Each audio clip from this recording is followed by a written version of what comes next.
A gente volta à capital federal e vai voltar a falar da crise do IOF, que vai fazer com que muita gente trabalhe no fim de semana. O ministro da Fazenda, Fernando Haddad, vai se reunir com líderes. Vamos reunir nosso time por aqui. Juliana Rosa já está no nosso estúdio. Vamos também até Brasília. Rodrigo Orengo chegando por aqui para trazer informações para nós. Boa tarde, Ju. Boa tarde, Orengo. Bem-vindos. Boa tarde, Renan, Adriano, Orengo. Boa tarde a todos. Boa tarde para vocês. Gente, vamos trabalhar, mas o problema é a dúvida se esse trabalho, se esse encontro de líderes no domingo vai resultar em alguma solução. Começa por você, Ju? Pois é, eu ouvi uma frase boa ontem, já fazendo a propaganda, que amanhã, meio-dia, tem uma economia para você aqui na rádio, e eu destrincho bastante com um especialista em contas públicas, que é o Felipe Salto. E aí, Felipe, pode vir medidas amplas, estruturais, ou, segundo ele, ou a gente se olhou, ou a montanha vai parir um rato. Ou nada, né? O que vai sair disso? Porque o que a gente está acompanhando nesse momento são discursos muito focados na questão da redução dos subsídios tributários. Subsídios tributários somam R$500 bilhão, é muita coisa realmente. A questão é que foca muito na classe média, né? Então, por exemplo, uma coisa que agora o ministro dos Transportes, Renan Filho, que foi o que adiantou até num discurso que até aumento do IOF, estava falando agora há pouco, que é preciso cortar o gasto tributário nesse momento, que isso é fundamental. Uma coisa que circulou, por exemplo, pensando em subsídio, a classe média, por exemplo, ela tem a possibilidade, se você vai ao médico numa consulta particular e você pega a nota fiscal, R$1.000, você foi no médico, gastou isso, você pode colocar como isenção ali no... Reduzir o imposto de renda. Né? Tem um limite, mas você pode ter um gasto de saúde, assim como tem com a educação. Exatamente. Então, só nesse caso aqui da questão da saúde, o Felipe Salto disse que dá, por ano, em torno de R$25 bilhões. Então, essa transferência de saúde que o Estado faz para pessoas que não necessariamente são as que mais precisam, estaria em debate.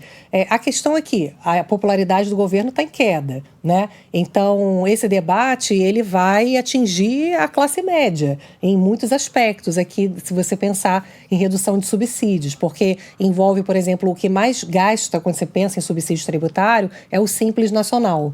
Então, diminuir um pouco o limite de empresas que teriam direito a entrar no Simples, são propostas tão delicadas nesse momento. Todas elas geram muita reação, né? Exato.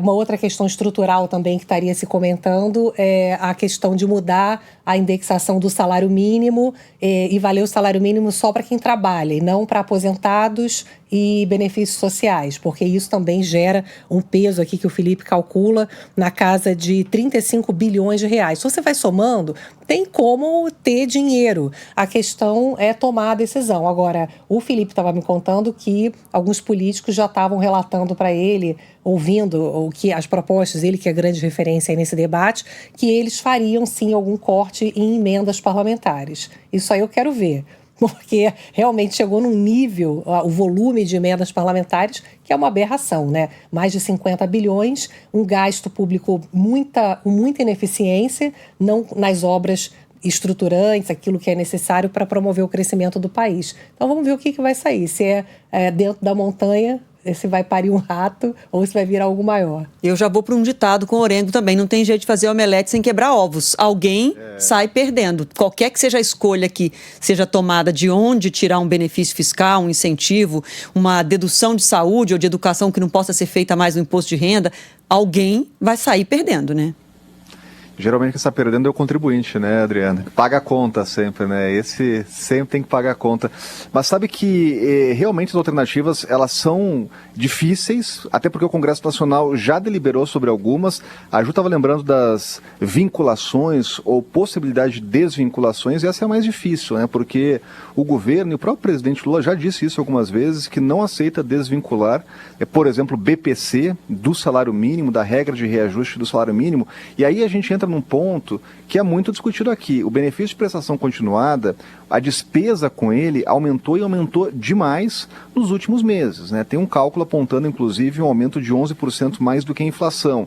É um investimento significativo para pagamento de algo que a gente sabe que é necessário, são idosos em vulnerabilidade e também pessoas com deficiência, mas a grande questão é saber se realmente as pessoas que têm direito estão recebendo. Então, os critérios podem ser alterados até para ter uma restrição maior ou um controle maior para evitar justamente desperdício. Agora, no leque aí de possibilidades, tem até tributar a mais apostas, as chamadas bets.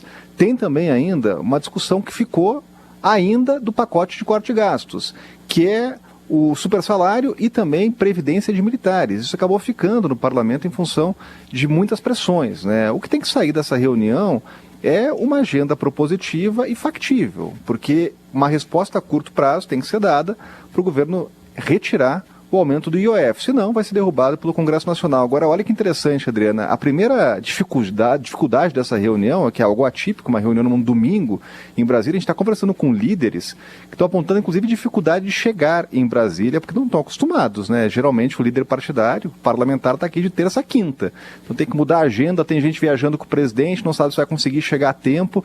Então, o desafio primeiro aí é um quórum para essa reunião realmente acontecer, mas inicialmente, previsão aqui 18, 20 horas, no domingo, né, precisam se encontrar para encaminhar uma pauta para o Congresso Nacional.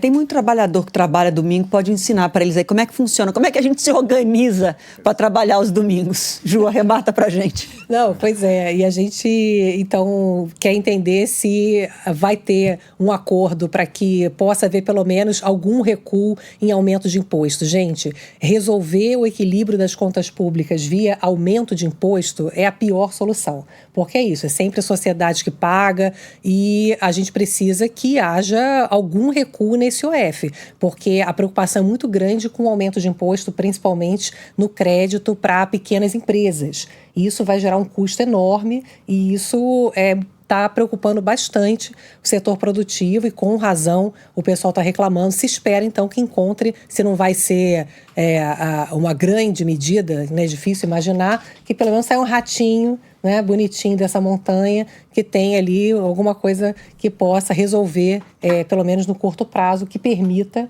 uma parte do recuo do IOF, né, Adriana? É isso. Lembrando que se cortar a dedução, por exemplo, do caso da educação, o desconto que você faz no imposto de renda da educação, saúde, se isso muda, também é aumentar imposto, claro, de forma indireta. Prática, né? Porque quem tem restituição pode deixar de ter, ou quem paga um determinado valor de imposto pode pagar mais. Então, de alguma forma, isso também é aumentar imposto. Obrigada, viu, Orengo, Ju.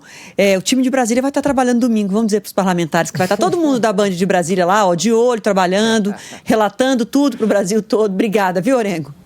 Valeu. Tchau, tchau. Tchau, Ju. Tchau, Obrigada. tchau.